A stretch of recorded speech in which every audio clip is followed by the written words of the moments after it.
Hello friends, welcome to speed up study. तो आज हम करने वाले हैं chapter chemical reaction and equation in 30 minutes. 30 minute के अंदर हम इस चैप्टर को कंप्लीट कर देंगे। तो स्टार्ट करते हैं। केमिकल रिएक्शन होती क्या है? When nature and identity of a substance change, मतलब किसी भी चीज की जब आइडेंटिटी और उसका नेचर कंप्लीटली चेंज हो जाता है किसी न्यू सब्सटेंस में, उस चीज को हम बोलते हैं केमिकल रिएक्शन। इसके एग्जांपल है मिल्क टर्निंग श्योर, जैसे दूध खट्टा हो जाता है। आयरन गेटिंग रस्ट, जैसे आयरन पे जंग लग जाता है। ग्रेप्स फर्मेंटिंग, अंगूर का किशमिश में बदलना भी केमिकल रिएक्शन है। मैं स्क्रॉल कर लेता हूँ नीचे। कुकिंग फूड एंड डाइजेशन, जो फूड का पकना भी, फूड पहले कुछ और होता है और बाद में पकने के बाद उसमें टेस्ट भी आ जाता है और कंप्लीटली चेंज हो जाता है। वैसे ही डाइजेशन होता है, रेस्पिरेशन होता है हमारी बॉडी में। इन सभी केसेस में जो नया सब्सटेंस बनता है उसकी प्रॉपर्टीज कंप्लीटली दूसरी होती है उससे जो पहले सब्सटेंस था। How do we know chemical reaction are taken place? हमें कैसे पता चलेगा कि केमिकल रिएक्शन हो रहा है या नहीं? उसकी कुछ कॉमन ऑब्जर्वेशंस है, जैसे चेंज इन स्टेट, उसकी स्टेट में चेंज आना, जैसे सॉलिड का लिक्विड में चेंज होना। चेंज इन कलर, उसका कलर में चेंज होना। इवोल्यूशन ऑफ गैस, वैसे गैस निकलने लगेगी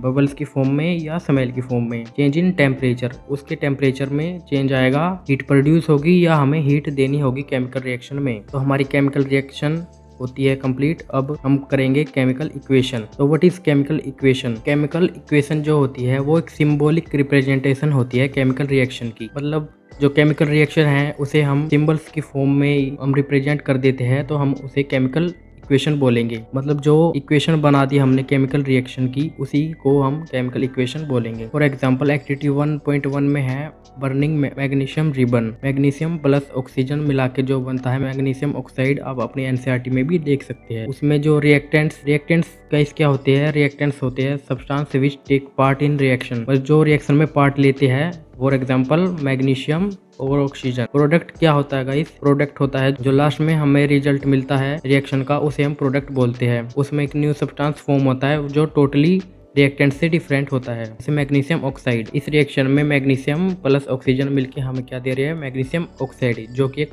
टोटली डिफरेंट चीज है। और बीच में हम रिप्रेजेंटेशन होती है एरो की, फ्रॉम रिएक्टेंट टू प्रोडक्ट। जो एरो है वो शो करता है रिएक्शन की डायरेक्शन को।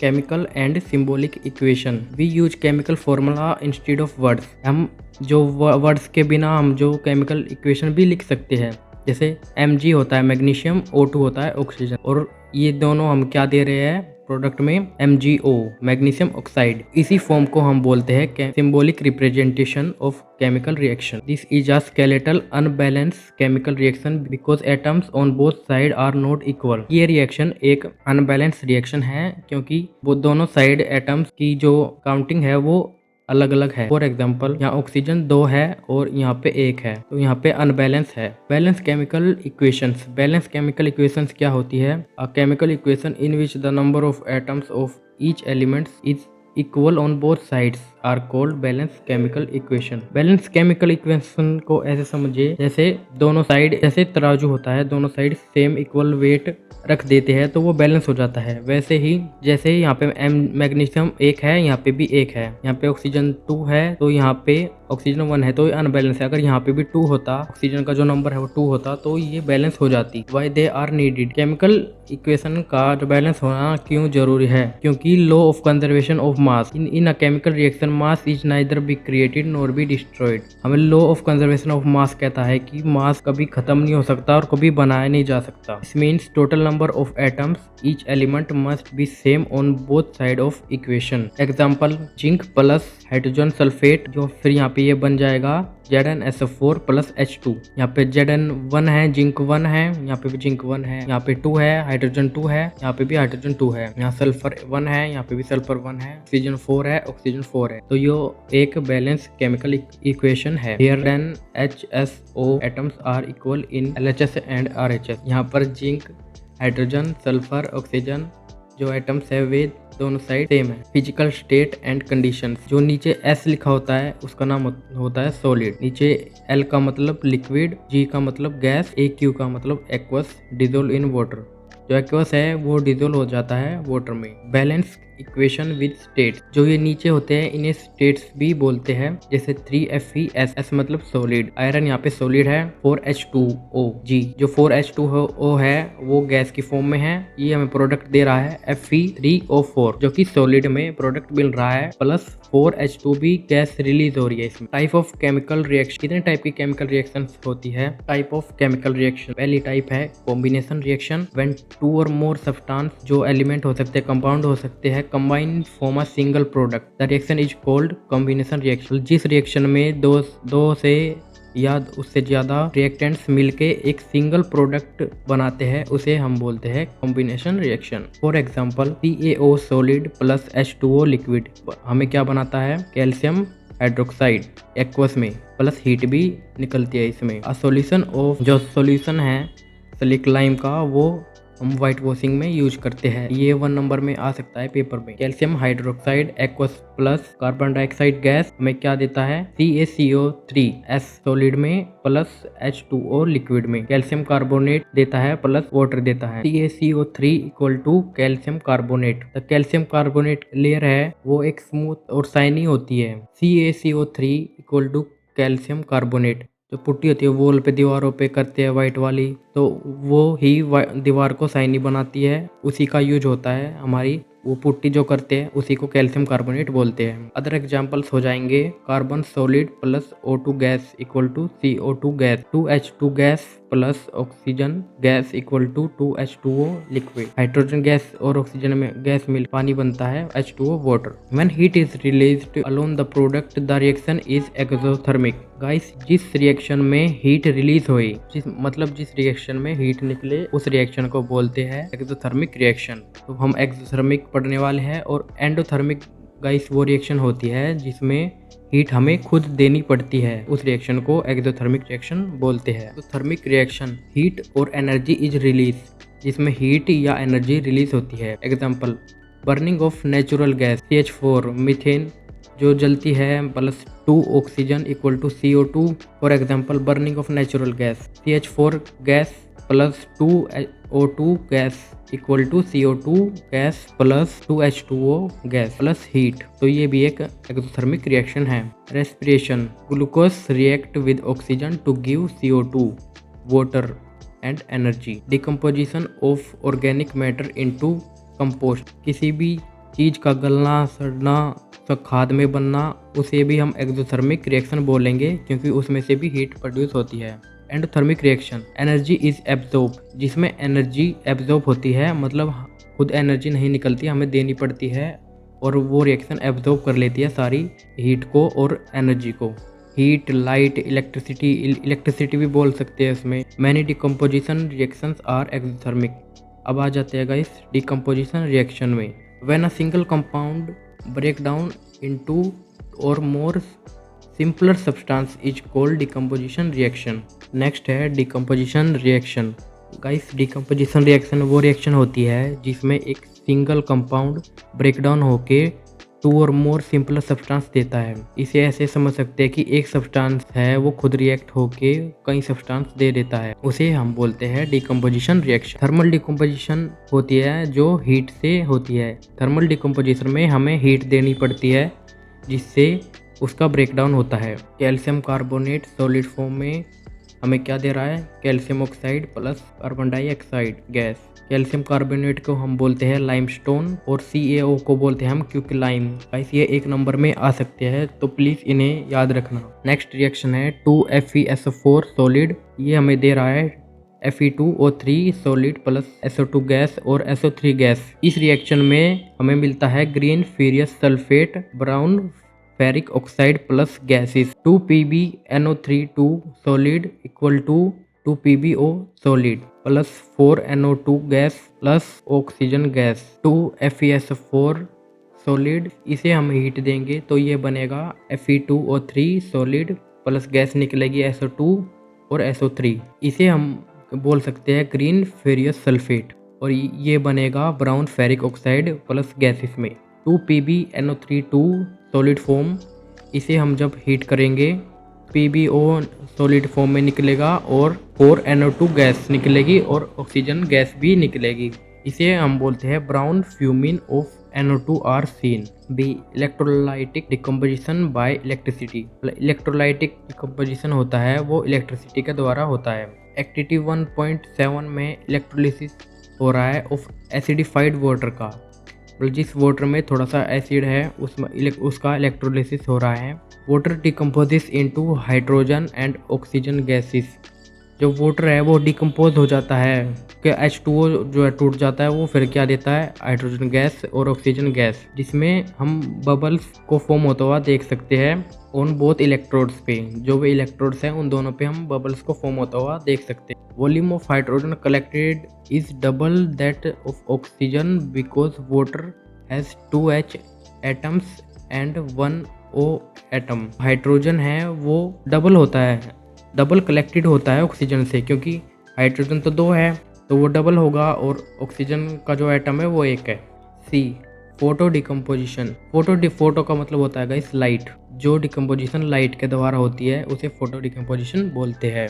एक्टिविटी 1.8 में आप देख सकते हैं 2AgCl सॉलिड जो है उस पर जब सनलाइट पड़ेगी तो वो फॉर्म हो जाएगा 2Ag सॉलिड में प्लस क्लोरीन गैस इवोल्व हो जाएगी और जो उसका कलर है वो वाइट से ग्रे चेंज हो जाएगा। 2AgBr जो सॉलिड है अगर उस पर लाइट पड़ेगी तो वो हमें प्रोडक्ट देगा 2Ag solid plus Br2 gas. ये दो रिएक्शन गाइस याद रखना, ये दो रिएक्शन जो है वो ब्लैक एंड वाइट फोटोग्राफी में यूज होती है। ये दो रिएक्शन बहुत इंपॉर्टेंट है guys. Decomposition reaction generally need energy input, so many are endothermic. जो जितनी भी डिकम्पोजिशन रिएक्शंस है वे उसमें हमें एनर्जी देनी पड़ती है, इसलिए वे सारी रिएक्शन एंडोथर्मिक होती है। Displacement reaction. डिस्प्लेसमेंट रिएक्शन वे होती है जिसमें एक साइड से एटम दूसरी साइड डिस्प्लेस हो जाते हैं, उस रिएक्शन को हम बोलते हैं डिस्प्लेसमेंट रिएक्शन।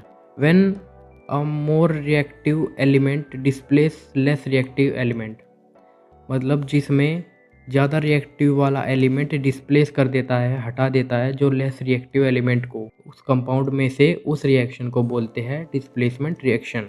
एक्टिविटी 1.9 में आप देख सकते हैं आयरन कॉपर सल्फेट को जब हम रिएक्शन करवाते हैं तो आयरन जो है वो कॉपर को डिस्प्लेस कर देता है, जिसमें कॉपर हमारा सेपरेट हो जाता है। Iron nail turn brown. जो आयरन नेल है वो ब्राउन हो जाती है क्योंकि उस पे कॉपर डिपॉजिट हो जाता है। Blue colour of CuSO4 solution fade because FeSO4 form. और जो उस रिएक्शन में जो ब्लू कलर है वो इसलिए आता है क्योंकि उसमें FeSO4 बन जाता है जिसका कलर ब्लू होता है। For example Zn solid plus CuSO4 aqueous, इसमें जो Zn है वो कॉपर को डिस्प्लेस कर देगा क्योंकि ये मोर रिएक्टिव है इससे, तो ये बनेगा ZnSO4 प्लस कार्बन जो है सॉलिड फॉर्म में वो अलग हो जाएगा। Pb सॉलिड CuCl2, इसमें भी जो Pb है मोर रिएक्टिव है तो वो कार्बन को डिस्प्लेस कर देगा, इसमें भी Pb solid plus CuCl2 aqueous, इसमें जो Pb है वो कॉपर को डिस्प्लेस कर देगा क्योंकि Pb जो है वो मोर रिएक्टिव है, तो ये बन जाएगा PbCl2 एक्वस और कॉपर जो है वो अलग हो जाएगा। दिस सोन Zn and Pb are more reactive than copper. ये हमें इस रिएक्शन में से हमें ये पता चलता है कि जो Zn और Pb है वो मोर रिएक्टिव है कॉपर से। गाइस अब आ जाते हैं double displacement and precipitation reactions पे। When two compounds exchange ions to form two new compounds the reaction is called double displacement reaction. Guys जिसमें दो कंपाउंड अपने आयंस को एक्सचेंज कर देते हैं फॉर्म करने के लिए एक कंपाउंड, उस रिएक्शन को हम बोलते हैं double displacement reaction. Guys double displacement and precipitation reaction होती है जब दो कंपाउंड अपने आयंस को एक्सचेंज कर देते हैं एक न्यू सब्सटेंस बनाने के लिए, एक न्यू कंपाउंड बनाने के लिए, उस रिएक्शन को हम बोलते हैं डबल डिस्प्लेसमेंट रिएक्शन। एक्टिविटी 1.10 में आप देखेंगे Na2SO4 एक्वस है, वो रिएक्ट करता है BaCl2 के साथ एक्वस के साथ, तो फॉर्म करता है BaSO4 प्लस 2NaCl। इसमें डबल डिस्प्लेसमेंट रिएक्शन हो रही है फ्रेंड्स, जैसे Na है जो Ba की प्लेस पे आ रहा है और जो Ba है वो Na की प्लेस पे आ रहा है, ये फॉर्म कर रहा है BaSO4 और 2NaCl, तो इस रिएक्शन को हम बोलेंगे double displacement reaction. A white insoluble solid BaSO4 is formed. This is a precipitate. इसमें जो BaSO4 बना है वो बना है एक प्रेसिपिटेट जो कि पानी में सोल्यूबल नहीं होता। गाइस प्रेसिपिटेट वे होते हैं जो कि पानी में सोल्यूबल नहीं होते। Such reactants that form an insoluble solids are called precipitation reaction. A similar reaction occur when lead nitrate solution is mixed with potassium iodide solution, yellow precipitate of lead iodide. इसकी जैसी एक similar reaction है जिसमें कि हमें precipitate की form में एक येलो कलर का आयोडाइड मिलती है। नेक्स्ट है oxidation, reduction and redox reaction. Guys ये एक मोस्ट इम्पोर्टेंट पार्ट है इस चैप्टर का, ये बहुत इम्पोर्टेंट है, 12th में भी काम आते हैं। इसकी डेफिनेशन है ऑक्सीडेशन होता है guys gain of oxygen and lose of hydrogen. Oxidation में होता है गेन ऑफ ऑक्सीजन, आपको याद रखना है oxidation means gain of oxygen और लॉस ऑफ हाइड्रोजन, मतलब जिस रिएक्शन में ऑक्सीजन मिल रहा है और हाइड्रोजन लूज हो रहा है उन दोनों रिएक्शन को बोलेंगे ऑक्सीडेशन रिएक्शन। रिडक्शन रिएक्शन होती है guys lose of oxygen and gain of hydrogen. Reduction में ऑक्सीजन का लॉस होगा और हाइड्रोजन गेन होगा, ये बातें ध्यान रखनी है। रेडॉक्स रिएक्शन होती है जिसमें ऑक्सीडेशन भी होता है और रिडक्शन भी होता है एक साथ। A reaction in which oxidation and reduction occur together. 2Cu plus O2 2CuO. Copper turn black due to formation of copper 2 oxide. इसमें जो कॉपर है वो ब्लैक कलर का हो जाता है क्योंकि इसमें कॉपर ऑक्साइड बनता है। When hydrogen gas is passed over hot CuO. और उसी कॉपर ऑक्साइड के ऊपर जब हम एक हाइड्रोजन गैस पास करते हैं तो ये बन जाता है CuO प्लस H2 मिलकर Cu प्लस H2O। इसमें से जो ऑक्सीजन है वो हाइड्रोजन के साथ चला जाता है और ये बन जाती है reaction Cu plus H2O। CuO losses oxygen, जो CuO है उसमें से ऑक्सीजन का लॉस हो गया तो मतलब Cu का क्या हुआ है रिडक्शन। यहाँ पे देखो लॉस ऑफ ऑक्सीजन, मतलब जिसमें लॉस होए उसको हम क्या बोलेंगे रिडक्शन। तो कॉपर के साथ ऑक्सीजन था, ऑक्सीजन यहाँ से हट गया मतलब उसका ऑक्सीजन का लॉस हो गया तो वो क्या हो गया रिडक्शन हो गया कॉपर का। और H2 है उसने गेन कर लिया ऑक्सीजन को, H2 gain oxygen means H2 का क्या हो गया ऑक्सीडेशन। इसके कुछ अदर एग्जांपल्स भी देख लेते हैं। ZnO प्लस कार्बन, ये हमें क्या दे रहा है Zn प्लस CO। इसमें जो ऑक्सीजन है वो कार्बन के साथ चला गया, मतलब Zn में से ऑक्सीजन का लॉस हो गया, मतलब जो Zn है उसका रिडक्शन हो गया और C का हो गया ऑक्सीडेशन, कार्बन का हो गया इसमें oxidation, carbon oxidise and ZnO reduce. MnO2 plus 4Cl, ये हमें क्या दे रहा है MnCl2 plus 2H2O plus Cl2। यहाँ पे देखो गाइस जो Mn के साथ ऑक्सीजन है, ऑक्सीजन Mn चला गया Cl के साथ और जो ऑक्सीजन है वो आ गया H2O के साथ, यहाँ पे HCl हो गया ऑक्साइड। नेक्स्ट रिएक्शन है MnO2 प्लस 4HCl, हमें क्या दे रहा है MnCl2 plus 2H2O plus Cl2। Guys जो MnO2 है वो रिएक्ट करता है HCl के साथ, क्या देता है MnCl2।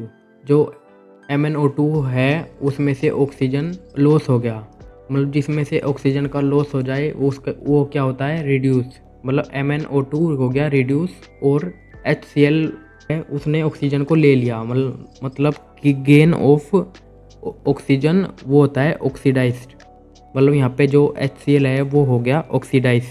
Oxidation in everyday life, corrosion and rancidity. जो ऑक्सीडेशन है गाइस वो हमारी डेली लाइफ में बहुत होता है कोरोजन के द्वारा और रेंसिडिटी के द्वारा।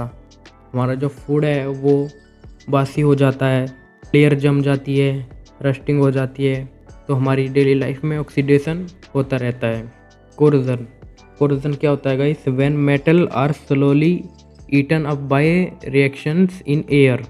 जो मेटल है वह स्लोली ईटन अप होते हैं, मतलब उनके ऊपर कुछ जमना स्टार्ट हो जाता है रिएक्टेंट्स के द्वारा। जो रिएक्टेंट्स होती है वो एयर ही होती है, मोस्टली मॉइस्चर होता है एसिड भी हो सकता है। उस प्रोसेस को हम बोलते हैं corrosion. Example, iron form are reddish brown coating rust.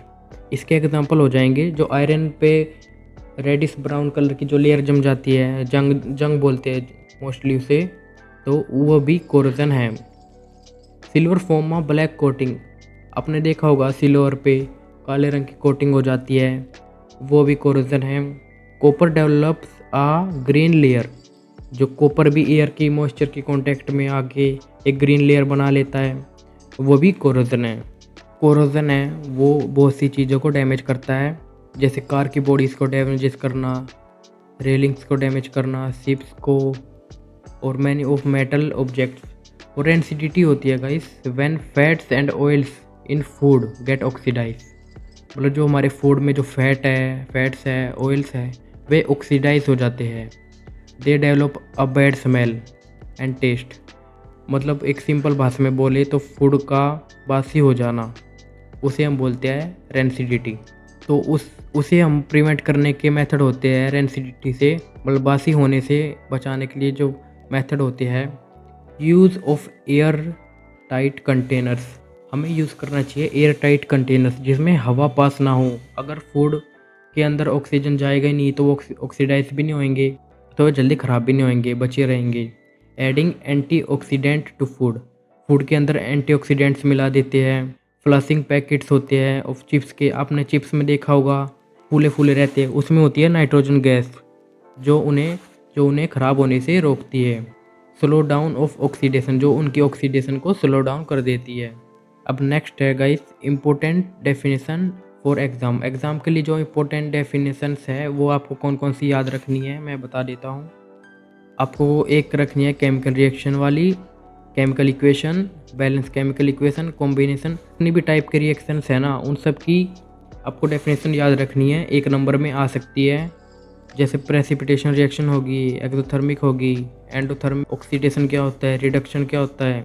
Oxidation और रिडक्शन तो एग्ज़ाम में आएंगे, आपसे 100% पूछे जाएंगे, चाहे वे एक नंबर में आए, 2 नंबर में आए या 3 नंबर में आए। कोरोजन एंड रेंसिडिटी के एग्जाम्पल याद कर लेना, और जो मोस्ट इम्पोर्टेंट जो एक्टिविटीज़ है वे करके जाना, जैसे एक्टिविटी 1.1, 1.3, 4, 7, 8, 9 और 10 और 11। आप इन सभी एक्टिविटीज़ को एक बार गो थ्रू कर लेंगे क्योंकि ये मोस्टली एग्ज़ाम में आती है।